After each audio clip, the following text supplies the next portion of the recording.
নমস্কার বন্ধুরা, আশা করছি আপনারা সকলেই খুব ভালো আছেন। সুন্দরবন রান্নাঘরে আপনাদের সবাইকে স্বাগত। আজকে আমি রান্না করব খুবই জনপ্রিয় একটি রেসিপি, পোনা মাছের কালিয়া।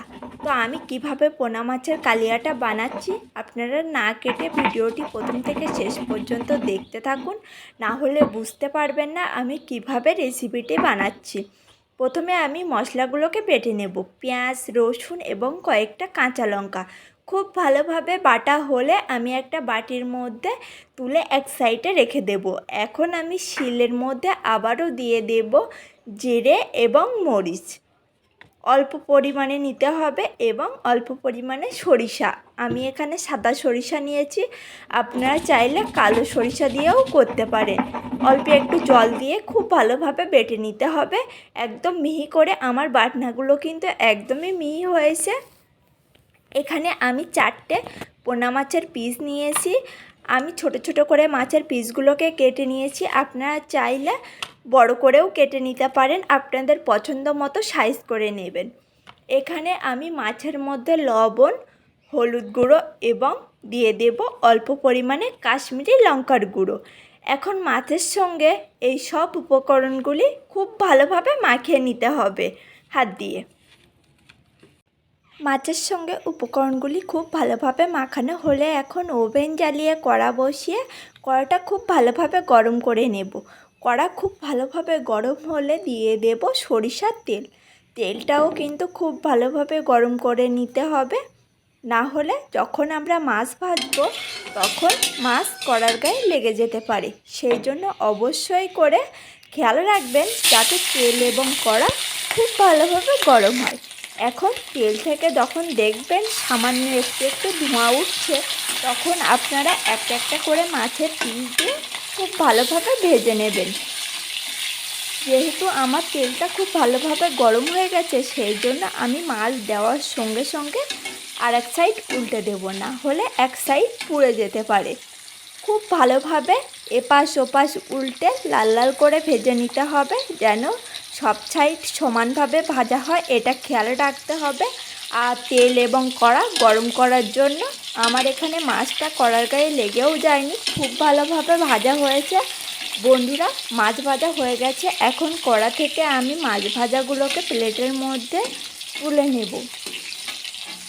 বন্ধুরা, আপনারা হয়তো জানেন মাছ ভাজা হলে অনেক সময় তরকারি স্বাদটা আরও ভালো হয়। সেই জন্য মাছ ভাজাটা যাতে ভালো হয় সেই জন্য খেয়াল রাখবেন ঠিকভাবে মাছ ভাজাটা করার জন্য।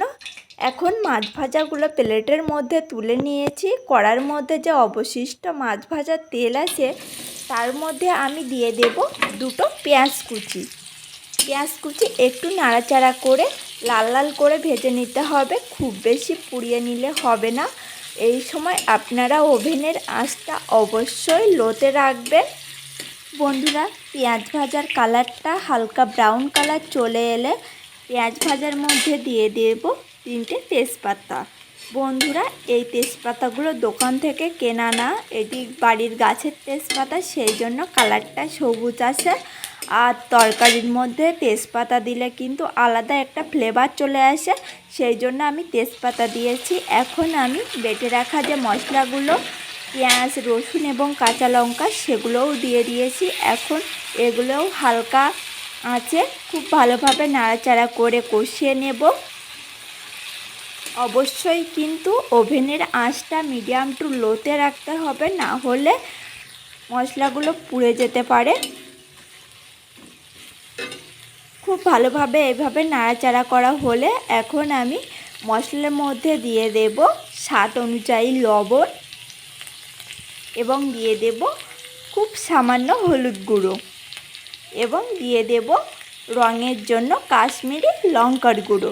কাশ্মীরি লঙ্কার গুঁড়ো দিলে কিন্তু তরকারির কালারটা খুবই ভালো আসে, সেই জন্য আমি লঙ্কার গুঁড়োটা দিয়ে নিয়েছি। আপনারা চাইলে লঙ্কার গুঁড়ো নাও দিতে পারেন। অনেকে আবার লঙ্কার গুঁড়ো খেতে পছন্দ করে না, তারা শুধুমাত্র কাঁচা লঙ্কা দিয়েই রেসিপিটি বানিয়ে নিতে পারেন খুবই সহজে।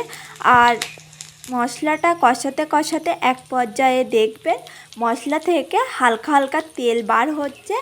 এই সময় আমি মশলার মধ্যে দিয়ে দেব সরিষা এবং জিরে মরিচ বাটনা। আবারও খুব ভালোভাবে একটু কষিয়ে নিতে হবে। প্রথমে সরিষা এবং জিরে বাটনা দিলে তরকারিটা একটু তেতো তেতো হয়ে যেত, সেই জন্য আমি লাস্টের দিকে মশলাটা দিয়ে একটু কষিয়ে নেব।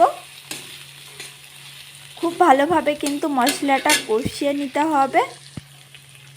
আর আমার মশলাটা এখানে কষানো হয়ে গেছে।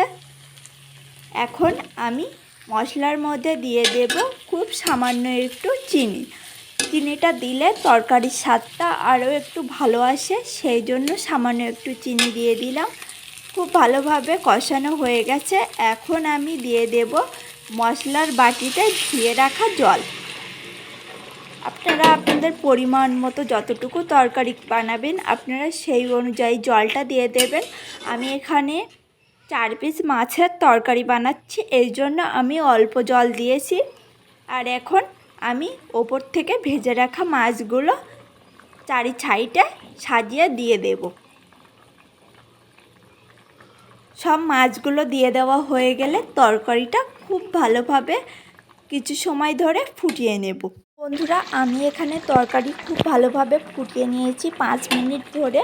আর তরকারিটা খুব ভালোভাবে ফোটালে তরকারির স্বাদটা খুবই ভালো হয়। আর একটা খুন্তি দিয়ে আমি আস্তে করে তরকারিটা একটু নাড়াচাড়া করে নেব, যাতে মাছগুলো ভেঙে না যায়। এমনভাবে নাড়াচাড়া করতে হবে। তরকারি হয়ে গেছে, এখন আমি ওভেনটা বন্ধ করে দেব।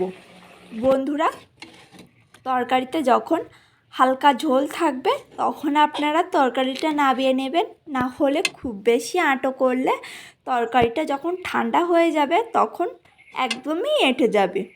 এখন আমি তরকারিটা কড়ার মধ্যে থেকে একটা প্লেটের মধ্যে তুলে নেব। মাছ এবং তরকারি প্লেটের মধ্যে খুব ভালোভাবে সাজিয়ে তুলে নিয়েছি। বন্ধুরা, কোনো অনুষ্ঠানে কিংবা আপনার প্রিয় মানুষদের খুশি করার জন্য আপনারা অবশ্যই রেসিপিটি বানিয়ে নিতে পারেন। দেখবেন সকলে আঙুল চেটে খেয়ে নেবে। তো বন্ধুরা, ভিডিওটি ভালো লাগলে অবশ্যই লাইক কমেন্ট শেয়ার করবেন এবং চ্যানেলটিকে অবশ্যই সাবস্ক্রাইব করে আমার সঙ্গে থাকবেন। সকলে ভালো থাকবেন, সুস্থ থাকবেন। ভিডিওটি দেখার জন্য সকলকে অসংখ্য ধন্যবাদ।